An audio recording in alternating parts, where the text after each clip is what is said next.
செங்கல்பட்டு, தாம்பரம், சென்னை கடற்கரை இடையேயான மின்சார ரயில் சேவை சீரானது. பராமரிப்பு பணிகள் முடிந்த நிலையில் இன்று முதல் மின்சார ரயில்கள் இயங்கும் என அறிவிப்பு. தொழில்நுட்ப கோளாறு காரணமாக சென்னையில் மெட்ரோ ரயில் சேவை தற்காலிகமாக நிறுத்தம். சென்னை சென்ட்ரல் விமான நிலையம் செல்லும் பச்சை நிற வழித்தடத்தில் மட்டும் மெட்ரோ சேவை நிறுத்தம் என அறிவிப்பு. ஒகேனக்கல் காவிரி ஆற்றில் குளிப்பதற்கு 33வது நாளாக தடை நீடிப்பு. மாவட்ட நிர்வாகம் ஒகேனக்கல் காவிரி ஆற்றில் நீர்வரத்து குறைந்ததால் பரிசல் மட்டும் இயக்க இன்று முதல் அனுமதி. செல்லா காசுக்கு திமுக சரணடைந்து விட்டது.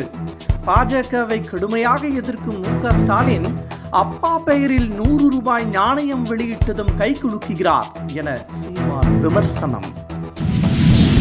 கோழிக்கோடு வயநாடு இடையேயான இரட்டை வழி சுரங்கப்பாதை சரிந்து விடும் அபாயம்.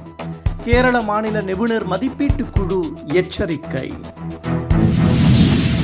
இந்திய ராணுவமும் விமானப்படையும் இணைந்து பாராசூட் மூலம் லடாக்கில் 15,000 அடி உயரத்தில் தற்காலிக மருத்துவமனை அமைத்து அசத்தல். உலகிலேயே 15,000 அடி உயரத்தில் தற்காலிக மருத்துவமனையை அமைத்து இந்திய ராணுவம் சாதனை.